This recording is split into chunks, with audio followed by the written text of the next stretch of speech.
Moi-même un peu, je dirais des fois désemparé. Je me dis, Seigneur, je fais quoi? Mais avec tout ça, j'ai dit, Seigneur, je te rends tellement grâce pour ce que tu es, ce que tu fais. Je crois même que le message de ce matin va très bien avec tout ce qui s'est passé jusqu'à maintenant. Et je pense qu'il y a une bonne partie qui te rejoint vraiment bien, Pierrette, dans ce que tu es pour le Seigneur. Vraiment une femme qui veut servir le Seigneur. Moi aussi, j'ai toujours voulu servir le Seigneur. Et je me suis aperçu à travers les années que tu ne peux pas servir le Seigneur à ta façon, mais à sa façon. Et ça fait toute la différence. Alléluia. Alors, merci, Pasteur Jean, de ce grand privilège, de cette opportunité que j'ai de pouvoir vous apporter la parole. Wow! Bonjour, mon ami! Je viens de voir mon Odilon. Aïe, aïe, aïe, ça me fait du bien, ça me fait chaud au cœur de te voir là ce matin. Alléluia. Que le Seigneur soit honoré, soit glorifié. Et puis, quelle joie. Et ce matin, avant d'aller dans la parole de Dieu, j'aimerais qu'on puisse simplement prendre le temps d'honorer notre Seigneur, de lui offrir notre hommage. Seigneur, je te rends grâce, je te remercie. Seigneur, te connaître a été la plus belle chose dans ma vie. Te connaître, Seigneur, m'a appris à me connaître moi-même. Seigneur, tu as ouvert tant de portes, Seigneur. Tu as, Seigneur, abaissé tant de falaises, tant de montagnes, afin que je puisse continuer à marcher. Et tu continues encore à le faire, Seigneur. Je veux te rendre grâce, je veux te remercier pour qui tu es, Seigneur. Je te rends grâce, Seigneur, que tu es un père qui prend soin de ses enfants, qui donne ce qui est nécessaire à chacune de nos vies. On n'a rien à craindre, je n'ai rien à craindre. Même si parfois je crains, je sais que je n'ai rien à craindre. Alors Seigneur, je veux te rendre grâce, je veux te remercier aujourd'hui. Seigneur, pour qui tu es. Oui, tu as fait des choses merveilleuses dans ma vie, mais tu t'es révélé être quelqu'un d'extraordinaire, qui dépasse mon entendement. Tu m'as appris, Seigneur, à te connaître de plus en plus, Seigneur. Et je veux te remercier, Seigneur, parce que le chemin continue. Je veux continuer encore avec toi. Et je veux te dire que tu es précieux pour moi. Tu es si précieux, Seigneur, pour chacun d'entre nous. Alors, Seigneur, nous voulons simplement te dire ensemble merci. Merci, Seigneur. Aide-moi, Seigneur, à partager ces quelques mots, Seigneur, que ce soit encourageant. Encourageant pour moi, encourageant pour chacun d'entre nous. Que ça puisse faire une différence, que ça puisse nous donner, Seigneur, un leitmotiv pour continuer d'avancer et de persévérer, Seigneur. Je veux te rendre grâce pour tout ce que tu es, tout ce que tu feras, Seigneur, dans chacune de nos vies. Alors, Seigneur, à toi et à toi seul, nous voulons tous donner l'honneur, la gloire, la sagesse, la puissance et la reconnaissance. Et ensemble, est-ce qu'on peut donner de bonnes mains d'applaudissement à notre Dieu, notre Père Tout-Puissant. Alléluia. Gloire à ton saint nom, Seigneur Jésus. Alléluia. Gloire à toi, éternel, notre Dieu. Sois béni, Seigneur. Alléluia.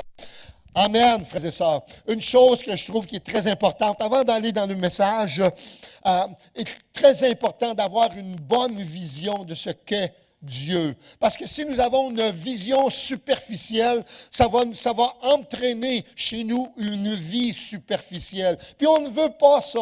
On veut avoir une vie profonde. Puis être profond, c'est pas toujours ce qu'on entend. Et alors si on minimise ce qui est Dieu, alors on porte atteinte à la vie elle-même. Alors Dieu est grand. Dieu n'est pas petit. Dieu, il est grand. Il l'a prouvé dans ta vie, Pierrette. Alors Dieu est grand, alléluia. Et alors, tenons le Seigneur avec un profond respect et nous verrons les racines de notre vie spirituelle croître en profondeur. Voyez-vous, la croissance dans la vie chrétienne, ça se fait en profondeur avant d'aller en hauteur. Alléluia, gloire à Dieu, je veux te rendre grâce, Seigneur. Le monde dans lequel on vit n'a pas tant besoin de miracles et de signes prodigieux, mais il a besoin de gens profonds, des gens ancrés dans la parole de Dieu et dans la connaissance de qui est Dieu. Alors comprenons que Dieu est saint et élevé, c'est vrai qu'il est le seul sage, c'est le Seigneur souverain. Il nous dit ce que nous devrions faire et le plus sûr est de s'y soumettre. Amen. Je rends grâce encore à Dieu qui nous a laissé la parole de vie. On sait que Jésus a dit, je suis le chemin, la vérité et la vie. Mais sans ce livre-là, le livre de Dieu, il serait impossible de connaître qui est Jésus-Christ. Il serait impossible de connaître qui est Dieu. Mais il nous a donné cet héritage. Alléluia. Merci Seigneur pour qui tu es, pour ce que tu fais pour chacun d'entre nous. Alors, dans la Bible, voyez-vous, mais juste avant d'aller, je veux vous lire un verset que ce matin dans Jean chapitre 6, le verset 38 qui dit ceci. C'est Jésus qui parle et qui dit, car je suis descendu du ciel pour faire, non pas ma volonté. Il est venu pour faire quelque chose, mais non pas ma volonté, mais la volonté de celui qui m'a envoyé. Amen, frères et sœurs. Et ce verset-là, frères et sœurs, peut s'attribuer à chacun d'entre nous. On est ici non pas pour faire notre volonté, quoi qu'on va la faire de temps en temps, mais nous sommes là pour faire la volonté de Dieu. Amen, alléluia. Amen, Seigneur, alléluia. Et dans la Bible, on retrouve un grand nombre de personnages qui, par leur foi, ils ont vécu des moments de puissance inégalés et qui ont su reconnaître la main de leur Dieu. Par exemple, l'histoire de Joseph. Joseph, qui après avoir avoué ses rêves, se fait attaquer par ses frères qui le vendent à une caravane qui se déplace vers l'Égypte. Et il est vendu comme un esclave. Et là, dans ce pays, que lui reste-t-il de précieux? Alléluia. Qu'est-ce qui lui reste de précieux? La connaissance qu'il avait de Dieu.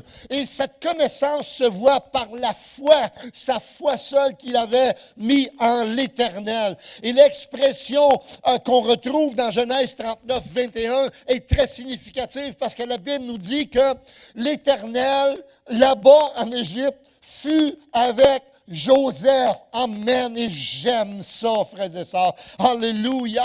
Alors, ce qui lui est arrivé de pire ne l'avait conduit qu'au meilleur. Wow! Avez-vous remarqué que ça arrive souvent dans notre vie? On passe des moments, des fois on dit, c'est les pires moments de ma vie, mais qui nous ont conduit probablement à une des meilleures bénédictions. À la fois, nous démontre certainement qu'avec Dieu, on n'est jamais des victimes sans aide. Il est toujours là pour nous encourager. Il est toujours là pour nous aider. Alléluia. Il y a toujours eu quelqu'un en arrière de toi, Pierrette, qui te dit, continue, lâche pas. Alléluia. C'est parce que des fois, ce n'est même pas des mots, mais c'est avoir tout ce qui se passe, on le sait. Alléluia. Gloire à Dieu. Alors, le souci constant et la tâche principale du croyant d'aujourd'hui est et devrait toujours être de marcher avec Dieu, même si tout ce qui nous entoure semble dire que Dieu n'est pas là. Ça fait 30 ans que je suis dans le ministère. Puis je peux vous dire, à travers ces 30 années-là, il y a des moments où je me suis dit, Seigneur, t'es où? T'es où, Seigneur? Je me suis dit des fois, Seigneur, je ne suis plus capable de continuer. Je n'ai pas la capacité. Et Dieu, toujours de me dire, je n'ai pas besoin de ta capacité, parce que c'est moi qui l'ai la capacité. Mais je te donnerai tout ce qui contribue à la joie, à la foi et à la piété. C'est Dieu qui nous donne ces capacités-là. Amen. Gloire à Dieu, parce que si c'était mes capacités, je pourrais m'orner d'une couronne et dire, regarde ce que j'ai fait. Mais je ne peux pas dire ça, c'est impossible.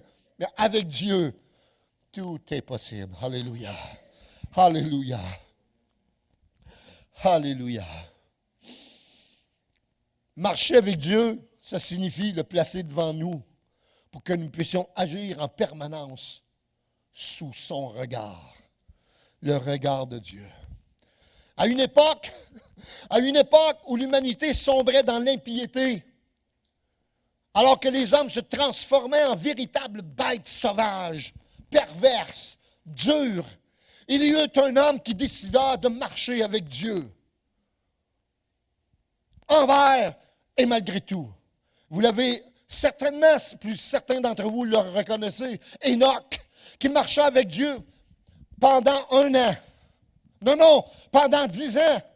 Non, pendant 20 ans. Non, mais pendant 300 ans.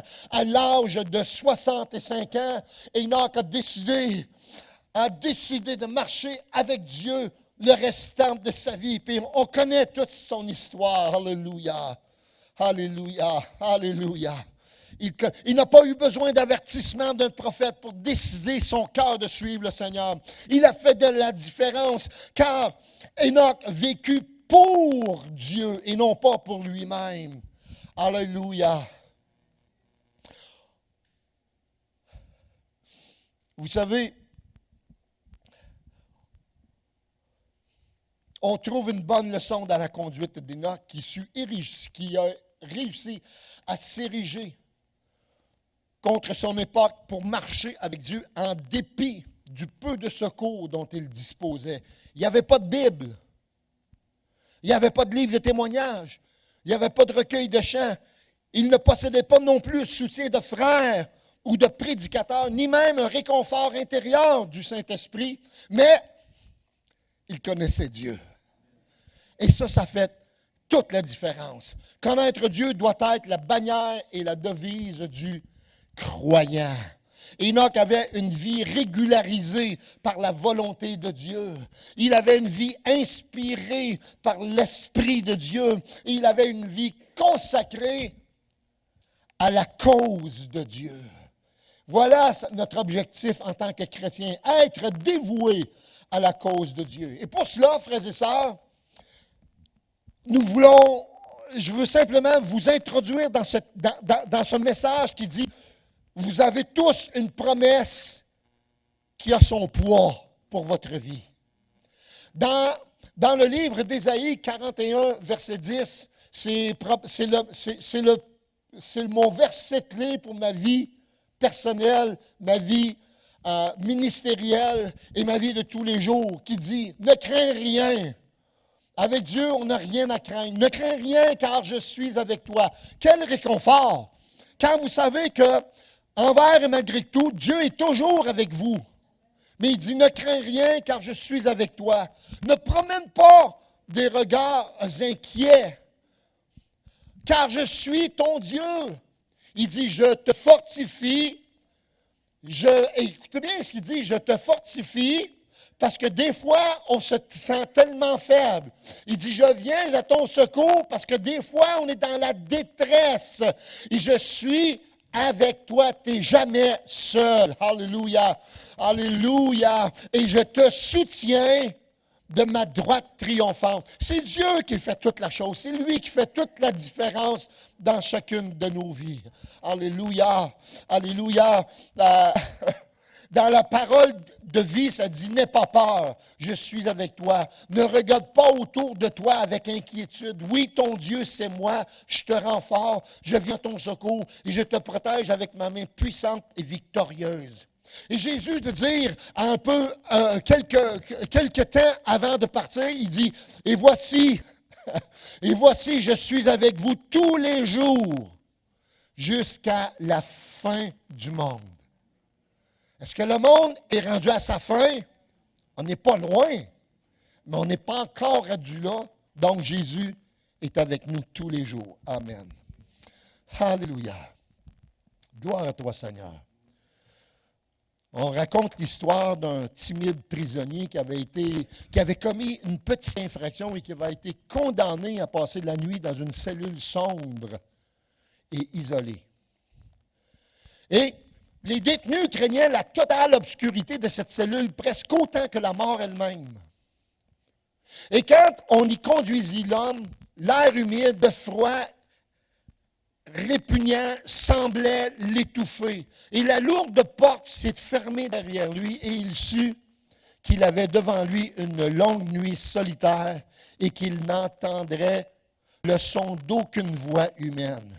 En s'écroulant de désespoir sur le sol, il crut entendre des bruits de pas. Puis, une voix lui dit doucement, « Je suis l'aumônier de la prison. Je savais que tu ne supporterais pas cela tout seul. Je suis donc venu avec toi et je serai ici aussi longtemps que tu y seras. » Et parce que le prisonnier, reconnaissant, savait que quelqu'un d'autre était avec lui dans l'obscurité, sa cellule solitaire devint une chambre de repos. Amen, j'aime ça, frères et sœurs. Notre vie est entre les mains de Dieu, puis on est dans son repos. Alléluia. Alors, il est avec nous, quelle que soit la route sur laquelle on se trouve aujourd'hui. Jésus est avec nous. C'est une promesse. C'est une promesse, frères et sœurs. Alléluia. C'est une promesse. Il est là. Sa parole nous donne l'assurance de sa présence. Bien qu'invisible, sa présence demeure sûre et certaine. Et elle nous procure un repos parfait et incomparable.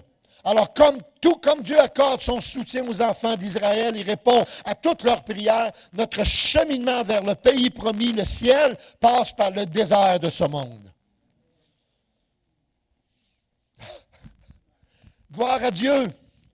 Alléluia. Et j'aimerais pour bien comprendre, on va tourner dans le livre des Actes, chapitre 16, les versets 16 à 25. Combien, il y a bien des gens qui pensent que Dieu n'a pas de promesse pour eux, mais il y a toujours une promesse. Même si tu n'es pas encore sauvé, même si tu ne connais pas Jésus-Christ, Dieu veut que tous soient sauvés et parviennent à la repentance. Alors, il y a une promesse pour tous les gens sur cette planète.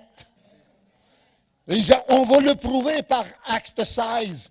Alors, il est écrit, comme nous allions au lieu de prière, une servante qui avait un esprit de python et qui, en devinant, procurait un grand profit à ses maîtres, vint au-devant de nous et se mit à nous suivre. Paul et Silas prêchaient l'Évangile. Ils voulaient que tous soient sauvés. Et elle criait, regardez bien, elle avait un esprit de divination qui lui faisait dire, « Ces hommes sont les serviteurs du Dieu très haut et ils vous annoncent la voie du salut. » Elle fit cela pendant plusieurs jours et c'était la vérité, mais ça ne venait pas du Dieu de vérité, mais du père de mensonges. Et Paul, fatigué, voyez-vous, là, fatigué, moi, ça me dit quelque chose. Paul, fatigué, se retourna. Et là, il dit quelque chose. Mais Paul, fatigué, il a certainement attendu que l'Esprit de Dieu lui confirme. Cette femme, elle parle non pas en mon nom, mais au nom de l'ennemi. Elle veut faire certainement diversion. Alors, fatigué, il se retourne et dit à l'Esprit, « Je t'ordonne au nom de Jésus-Christ de sortir d'elle. » Et il sortit à l'heure même. Les maîtres de la servante, regardez bien, voyant disparaître l'espoir de leur gain.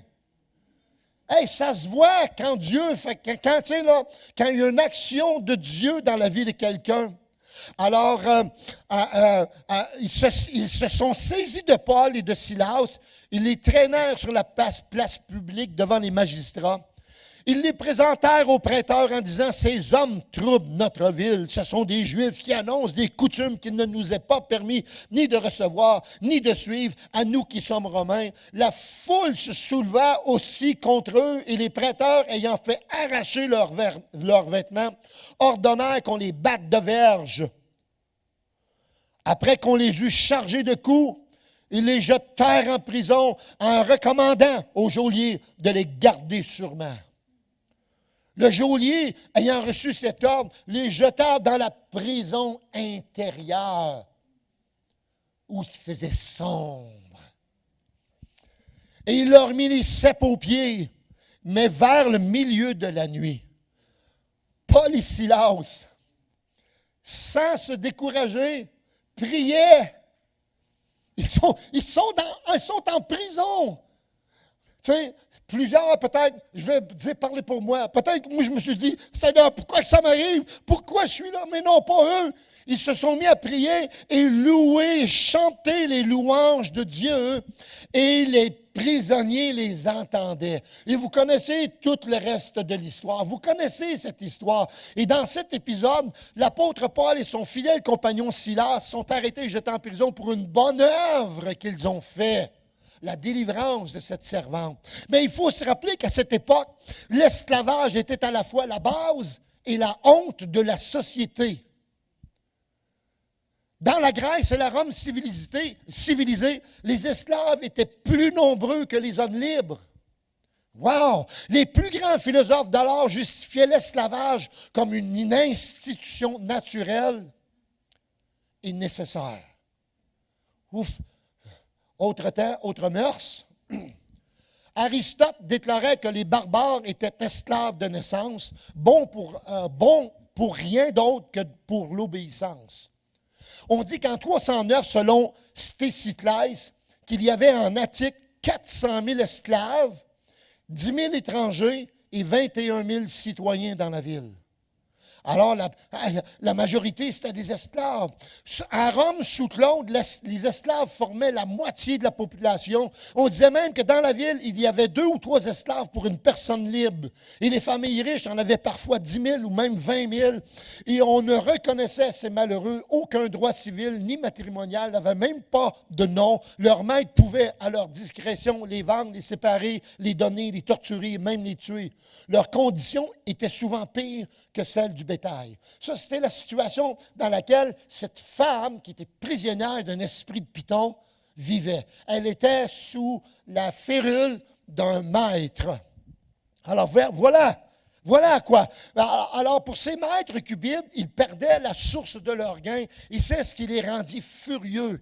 Et nous avons ici des stratagèmes que le diable utilise malheureusement trop souvent avec succès. Mais l'emphase n'est pas mise sur la jeune esclave. Et c'est ça que j'aime dans la parole. Il y a un exemple, mais l'emphase n'est pas sur l'esclave, mais sur la victoire de l'Évangile sur les ténèbres. La victoire de l'Évangile, la victoire du Seigneur Jésus-Christ. Alléluia. Alléluia. Jésus avait ordonné aux disciples, allez, prêcher la bonne nouvelle à toute la création avec toutes ses options. Et ce que fait Paul et Silas, c'est exactement ça. Puis en prêchant l'Évangile, ils se font arrêter. Bientôt, si on témoigne, on va se faire arrêter, frères et sœurs. Dans le monde, tu sais, il y a une émission qui s'intitule « Le monde à l'envers ». Mais ça donne pas véritablement le sens de ce titre-là, parce que quand on regarde ce qui nous entoure, on voit vraiment que le monde est rendu à l'envers. Ça n'a comme pas de bon sens. Le mal est rendu bien et le bien est rendu mal.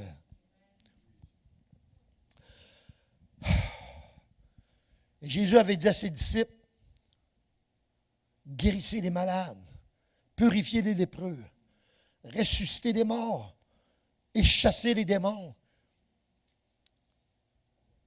Et la Bible nous dit que la puissance du Seigneur se manifestait à cette époque-là. Et je crois, frères et sœurs, qu'on s'en va vers une époque où la gloire de Dieu va se manifester avec puissance. Commencez à regarder avec un œil visionnaire par rapport à ce qui s'en vient pour l'Église et pour notre monde, frères et sœurs. Je crois que le meilleur s'en vient pour l'Église et pour le monde, malgré que le monde est chambardé et est tellement éloigné de Dieu. Le Seigneur Jésus-Christ dit que dans les derniers temps, alléluia, il y a des choses qui vont se manifester, il y a des choses qui vont arriver.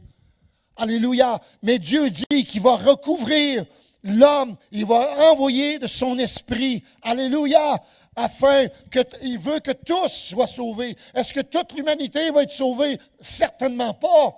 mais il va y avoir un grand réveil. Il y aura quelque chose qui va se passer de la part de notre Seigneur Jésus-Christ. Alléluia. Et remarquez que dans l'épisode qu'on a relaté de Paul et Silas, ils se rendaient, regardez bien combien c'est important, Paul et Silas, avant que ces choses arrivent, se rendaient à un lieu de prière et c'est à ce moment-là qu'ils rencontrèrent cette servante. Alléluia. Alléluia. Alléluia. Gloire à toi, Seigneur Jésus. Tu es merveilleux, Père. Et il veut, la prière, c'est un moyen pour nous d'entendre Dieu nous parler. Oui, on a la parole de Dieu, mais vous savez, la Bible peut être simplement un livre de chevet qui ne parle pas. Si on veut que la parole de Dieu soit vivante et efficace dans notre vie, eh bien, on doit avoir un esprit, dans notre esprit, on doit être des gens et des hommes et des femmes qui disent, Seigneur, j'ai besoin d'entendre, j'ai besoin de t'entendre. Seigneur, parle-moi. Mais la plupart du temps, Dieu nous parle à travers ce livre-là, frères et sœurs. Alléluia. Est-ce que Dieu peut se manifester par une voix audible? Certainement. Il n'y a rien d'impossible à Dieu. Mais plus qu'autrement, Dieu veut que notre foi soit exercée et il sait que lorsqu'il nous parle à travers sa parole, il y a quelque chose qui s'imprime ici à l'intérieur. Et c'est ça qui va faire toute la différence. La parole de Dieu, c'est important qu'elle soit gravée à l'intérieur de notre vie, de notre cœur, sur ces tablettes-là. Une tablette qu'on ne peut pas effacer. Alléluia! Parce que c'est l'Esprit de Dieu qui écrit dans nos cœurs. Alléluia. Notre vie doit être caractérisée par une puissance surnaturelle, frères et sœurs. Amen. Surnaturelle de la part de Dieu. On doit avoir constamment la main de Dieu dans un concours merveilleux de circonstances. Il y en a des circonstances dans la vie. On doit expérimenter la direction de Dieu de façon miraculeuse et mystérieuse. On doit assister à des événements dans notre vie qui ne s'expliquent pas par les lois de la probabilité. C'est peut-être un hasard. Avec Dieu, il n'y a pas de hasard. Il n'y a jamais de hasard. Il y a toujours des moments. Parfois, on ne comprend pas tout de suite. Et même on se dit, c'est certainement un hasard ou une probabilité, mais quelques temps plus tard, des fois c'est des mois, des fois c'est des années, on se rend compte que ce n'était pas un hasard. Ce n'était pas un hasard. Pourquoi c'est arrivé? On ne comprend pas toujours tout de suite. Mais il vient un temps où on se dit, voilà Seigneur, je reconnais que ta main était là. Je reconnais Seigneur que tu avais parlé. Alléluia. La manifestation, ce n'est pas fait peut-être immédiatement, mais j'ai compris qu'avec les années, wow, j'ai vu le chemin que j'ai traversé, j'ai vu cette ligne qui a été redressée par le concours de ton esprit, Seigneur, pour m'emmener dans la voie de la vérité, dans ta voie, Seigneur. Alors, nous devons voir des réponses directes à nos prières. Comme Paul et Silas ont vu une réponse directe. Wow, j'aime ça. Puis moi, je vais aller même assez loin. Je vais vous dire, est-ce que c'est poussé par le Saint-Esprit que Paul et Silas se sont mis à prier dans le cachot? Peut-être. Mais moi, j'ose penser que c'est même pas ça. Dieu, il a peut-être rien assombri ce côté-là dans leur vie pour dire, OK, vous faites quoi, Paul et Silas? Vous faites quoi, là? Vous avez mis votre foi. Je peux vous donner le concours du Saint-Esprit pour agir et faire quelque chose. Mais pour quelques instants, je vais vous l'enlever, le concours du Saint-Esprit, pour dire, vous faites quoi? Alors, Paul et Silas dit, Dieu, on va prier. On va prier parce qu'on n'a pas d'autres ressources. C'est notre seule ressource. On a des sapes aux pieds, on a des sapes aux mains, on ne peut pas bouger. Seigneur, on va prier et chanter tes louanges, ce qui t'honore, et te rend grâce. Notre frère dit, dans la louange, le Seigneur fait descendre le ciel sur la terre. Et c'est ce qui est arrivé dans la prison là-bas. Amen, alléluia. J'aime ça, frères et sœurs. La gloire de Dieu s'est manifestée parce qu'ils ont décidé de leur propre chef de prier. Alors, quand ça va mal, attendez pas la lumière du Saint-Esprit, priez. Et c'est là que la lumière du Saint-Esprit va s'allumer. C'est ça qui fait toute la différence, frères et sœurs. Alléluia! Gloire à ton Saint-Nom, Seigneur. On doit voir la main de Dieu dans des pannes, dans des retards, dans des accidents, dans des pertes, des tragédies apparentes. Nous devons expérimenter des délivrances extraordinaires et être conscients d'une force, d'un courage, d'une paix, d'une sagesse qui dépasse nos limites naturelles. Wow! Comment Dieu peut agir. Les voies de Dieu ne sont pas les nôtres. La pensée de Dieu est impénétrable. Impénétrable. Il sait vraiment ce qu'il fait. Amen. Si notre vie reste limitée au niveau naturel, en quoi différerons-nous des incroyants? Dieu veut que notre vie soit surnaturelle, que la vie de Jésus-Christ coule au travers de nous. C'est ça le surnaturel. Que la vie de Jésus-Christ coule à travers nous. Que les gens puissent dire, « Wow! C'est quoi? Pourquoi il agit comme ça? » C'est Christ qui agit dans notre vie, frères et sœurs. Et quand Christ est actif dans notre vie, ça se voit. Alléluia!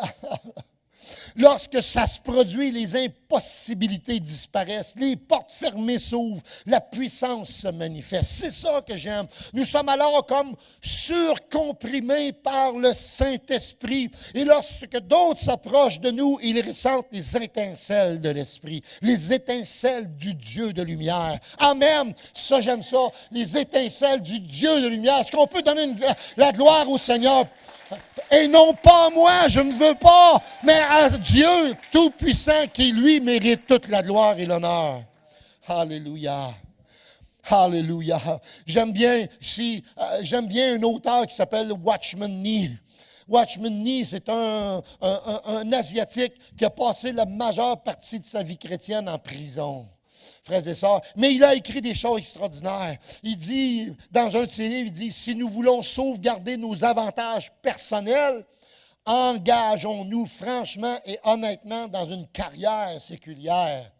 Mais si nous voulons servir le Seigneur, décidons une fois pour toutes de ne rechercher que le progrès de l'Évangile et renonçons aux poursuites de nos ambitions.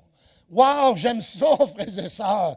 Tu sais, il n'est pas en train de dire, lâchez tout, là. Tu sais, lâche pas ton travail, continue à travailler, mais que ton travail devienne un peu comme l'étincelle du Saint-Esprit dans ce milieu-là. Alléluia. Gloire au Seigneur. Alléluia. Alors les apôtres se réjouissaient, c'est ça que je trouve extraordinaire, se réjouissaient de voir leur témoignage appuyés par des signes et des prodiges. Alors ne devrions-nous pas, nous aussi, nous attendre à ce que à ces promesses de Dieu dans chacune de nos vies? Alléluia. Regardez Paul, qu'est-ce qu'il dit dans 1 Corinthiens, chapitre 2, versets 1 à 5. Il dit, « Pour moi, frères, lorsque je suis allé chez vous, ce n'est pas avec une supériorité de langage ou de sagesse que je suis allé vous annoncer le témoignage de Dieu. Et pourtant, l'apôtre Paul, c'est un homme extrêmement instruit. C'est un scribe, c'est un pharisien de la secte la plus difficile de son époque. Il avait fait des études, il connaissait la loi sous le bout de ses doigts, mais il dit, c'est pas avec une supériorité de langage. Car je n'ai pas eu la pensée de savoir parmi vous quelque chose qu'il n'avait pas compris quelque temps avant. Je suis la pensée de savoir parmi vous autre chose que Jésus-Christ et Jésus-Christ crucifié. Il a même voulu s'en prendre à l'Église sur le chemin de Damas. Mais vous connaissez toute l'histoire. C'est sur ce chemin-là qu'il a rencontré le crucifié, ressuscité. Alléluia!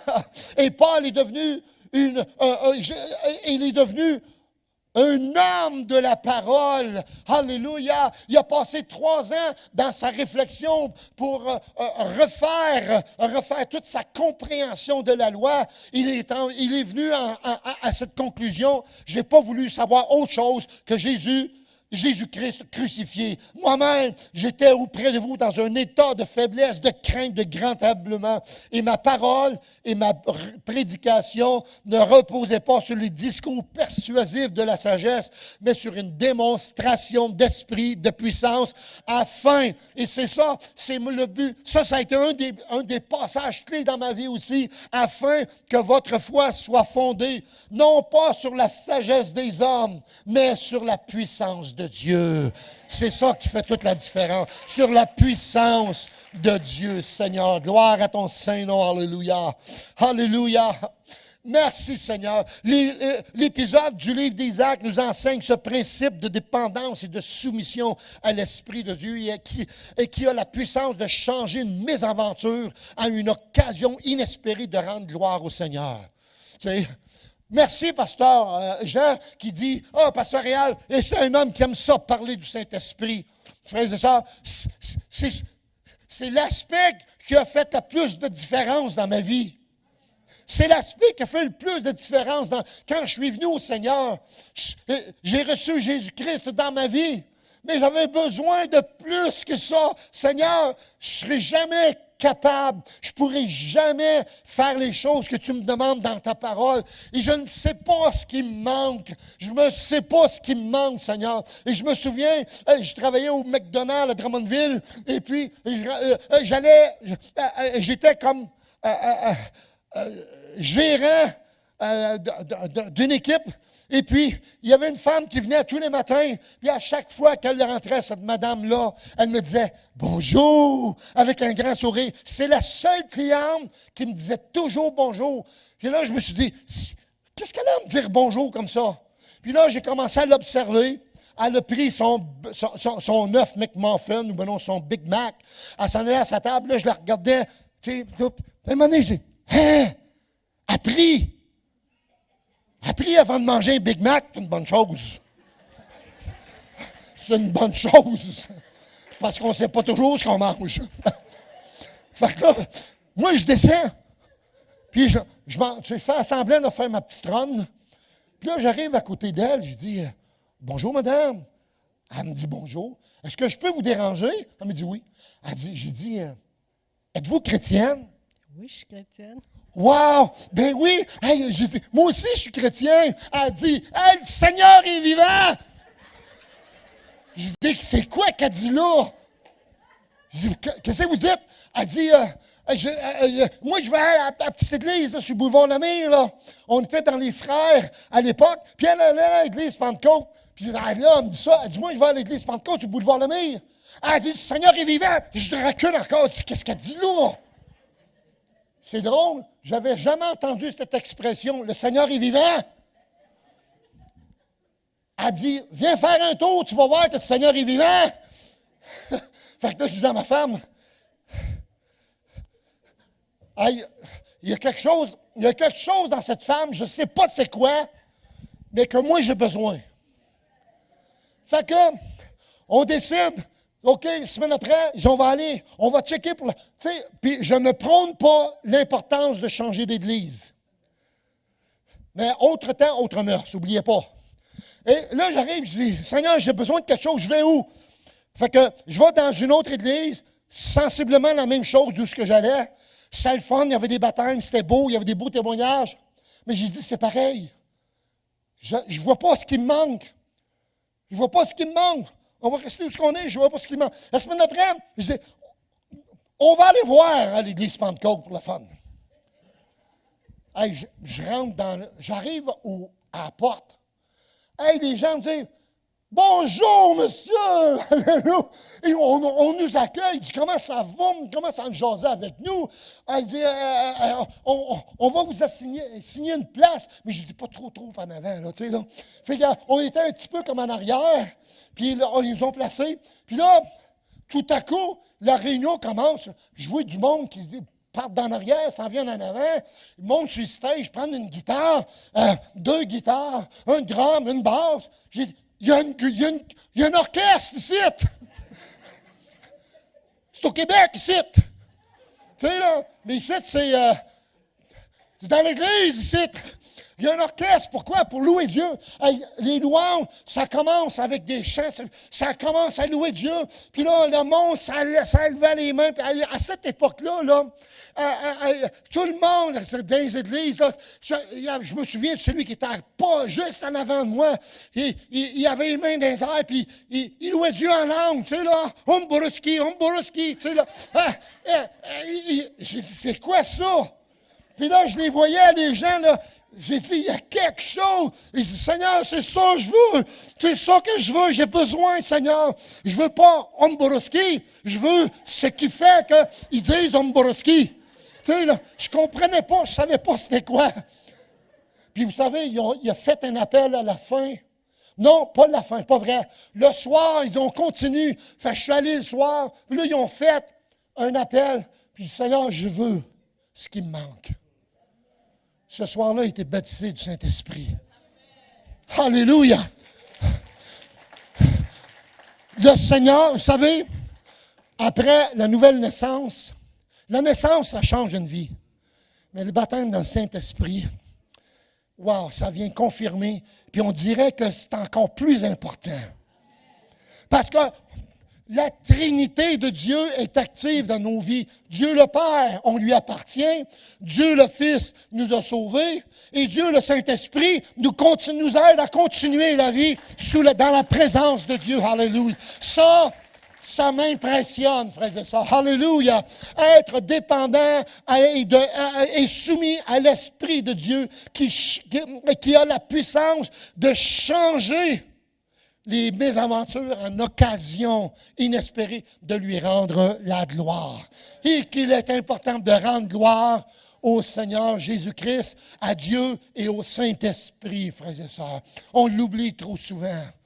Ça dépasse la logique humaine, car le Saint-Esprit est le réalisateur principal qui dirige tout le contrôle de cette scène qu'on a vue avec Paul et Silas. Et c'était une chose tellement importante à l'époque. Et quand Paul se promenait un peu partout, il disait, « Quand vous avez cru, avez-vous reçu le Saint-Esprit? » Il dit plus tard dans Éphésiens, « En sorte que vous soyez remplis jusqu'à toute la plénitude de Dieu. » Comment peut-on être rempli de la plénitude de Dieu si le Saint-Esprit n'est pas activé dans nos vies? Tu sais, des fois on dit, quand il vient au monde, le Saint-Esprit vient dans ta vie. Oui, mais il faut que tu l'actives. Il faut que tu pèses sur le piton actif dans notre vie. Sinon, il est en attente. Il va rester en attente tant et aussi longtemps que tu n'as pas pesé sur la fonction active. Alléluia.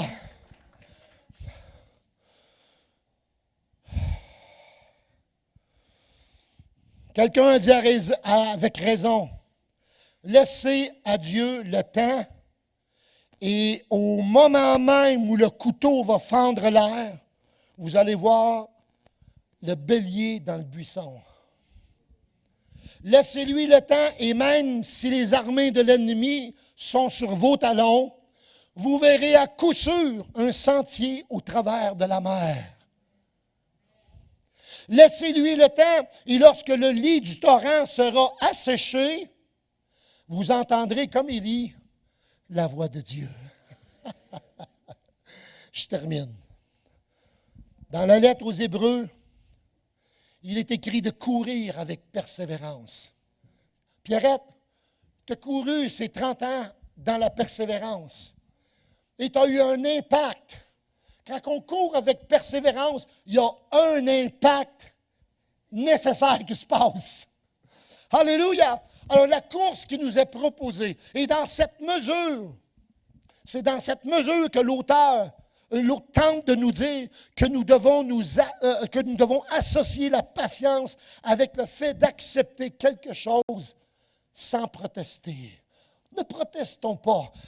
Paul et Silas n'ont pas protesté, mais ils se sont mis à prier et à chanter des louanges. Alors, acceptons les moments d'affliction sans protester. Gardons le silence dans le malheur, exige beaucoup de force. Moi, je peux vous dire, garder le silence, j'ai souvent gardé le silence.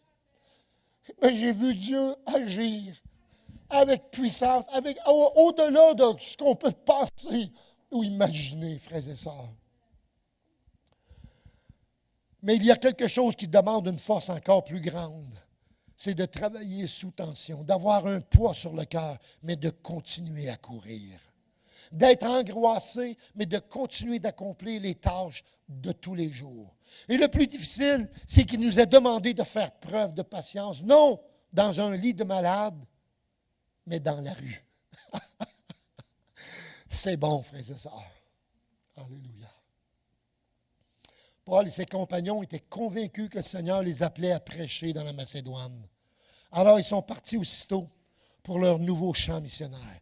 Mais quelle réception les attendait? La foule se souleva contre eux et les prêteurs ordonnèrent de les battre de verge. Puis le geôlier les jeta dans la prison, leur mit les cèpes aux pieds. Et s'ils avaient réagi comme beaucoup d'autres d'entre nous l'auraient fait, Paul aurait probablement dit, comme j'ai dit tantôt, belle affaire, conduit par Dieu en prison. Nous avons obéi à la vision céleste et voilà notre récompense. Mais non, Paul et Silas priaient et chantaient. Wow! Wow! Paul et Silas chantaient. Alors rendons gloire à Dieu pour des hommes de la trempe de Paul et de Silas qui avaient les yeux de la foi. Rendons grâce à Dieu pour des hommes et des femmes qui sont ici ce matin. Des hommes et des femmes qui sont ici ce matin et qui sont de la trempe de Paul et de Silas. Vous ne faites peut-être pas les exploits de Paul et Silas, mais même donner un verre d'eau à un serviteur de Dieu mérite sa récompense. Voilà, Dieu est juste, Dieu est bon, Dieu est grand, il est merveilleux, alléluia. Alors quand le Seigneur a eu accompli son dessein parfait, manifesté par sa puissance triomphante et sauvé le geôlier et sa famille, on ordonna à Paul et Silas de sortir de prison et de s'en aller en paix. C'est Dieu qui a fait. Alors, est-ce que la déclaration de Romains 8, 28 prend tout son sens? Nous savons du reste que toute chose concourt au bien de ceux qui aiment Dieu, de ceux qui sont appelés pour son dessein. Alléluia. Dieu fait tout pour le bien de ceux qui ont de l'amour pour lui. Tout ce que Dieu permet dans notre vie est destiné à nous rendre semblables. Et ça, je l'ai dit, je ne sais pas combien de fois dans ma vie de ministère, semblables à l'image de son Fils. J'ai tellement de chemin encore à faire, frères et sœurs, pour arriver à la stature de Jésus-Christ. J'y parviendrai pas, j'en suis conscient dans cette vie. Mais je veux me rapprocher de cette stature-là, de la ressemblance. C'est ça notre but en tant que chrétien. Alors, lisez l'histoire de Jésus. Méditez sur l'histoire, sur son ministère, sur ce qu'il a fait. Il dit, le Fils ne fait rien de par lui-même, mais tout ce que Dieu le Père fait, le Fils le fait. Alors, tout ce que Jésus fait, l'Église le fait. C'est la même chose. Ça continue comme ceci de génération en génération jusqu'à ce que Christ revienne. Alors, je termine avec le verset du début en parole de vie. N'aie pas peur. Je suis avec toi. Ne regarde pas autour de toi avec inquiétude. Oui, ton Dieu, eh bien, c'est moi. Je te rends fort, je viens à ton secours, mais surtout, je te protège avec ma main puissante et victorieuse. Alors, le mot-clé pour terminer, c'est que Dieu vous bénisse.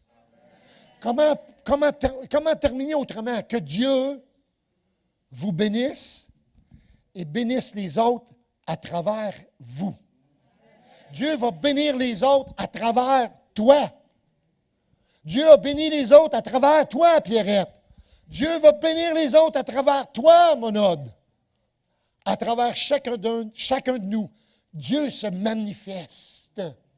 Tu sais, là, c'est facile de dire, « Oh, béni sois-tu, Seigneur! » Mais Dieu veut que tu le bénisses pour les autres. Bénisse-le, il va bénir les autres à travers toi, à travers ta vie, à travers les paroles que tu peux délivrer, des paroles inspirées. C'est pour ça que c'est important d'avoir une vie inspirée par l'Esprit de Dieu pour que le Dieu te bénisse soit une expression pas commune, mais une expression qui a un sens. Amen, amen. Pasteur Jean, je te laisse la parole. Que Dieu vous bénisse, mes frères et sœurs, en abondance avec la grâce de Dieu. Gloire à Dieu.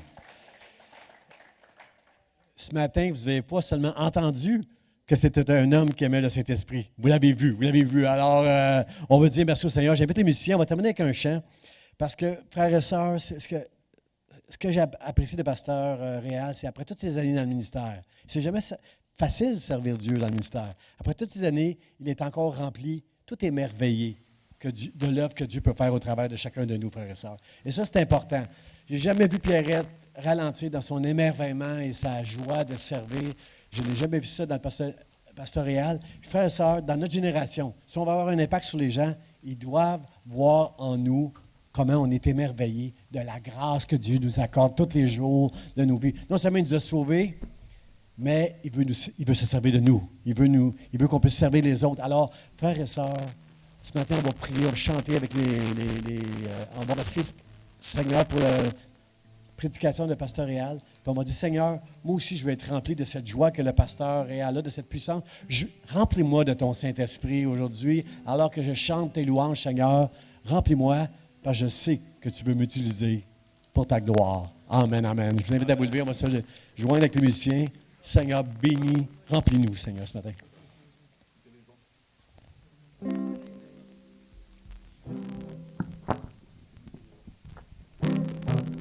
Merci pour tes promesses, Seigneur.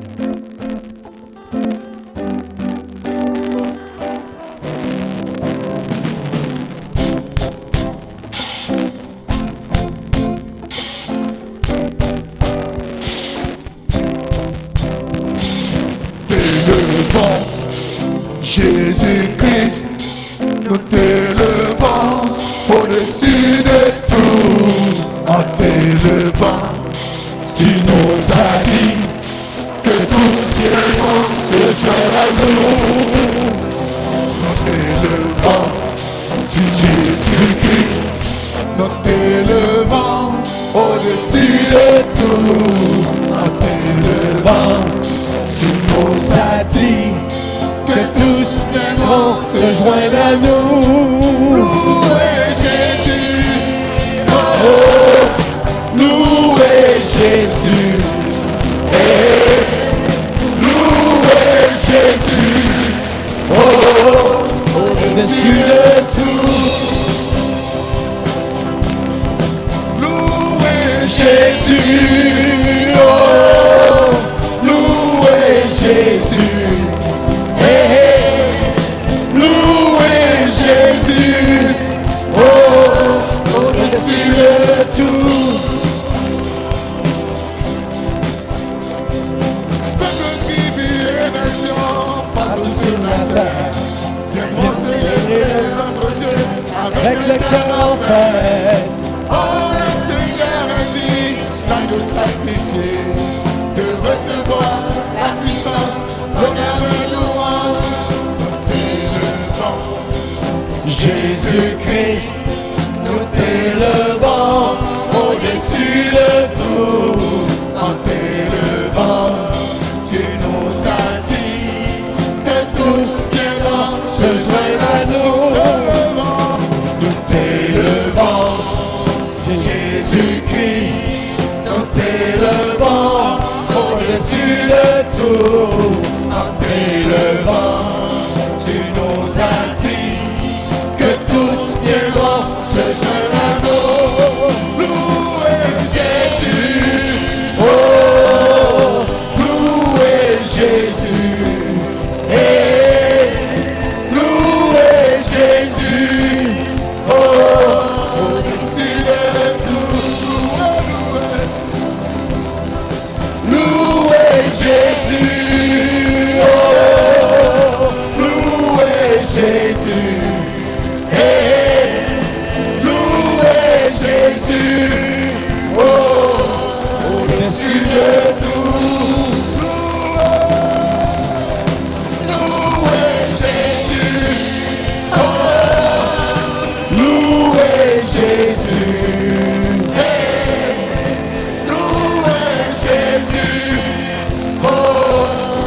au-dessus de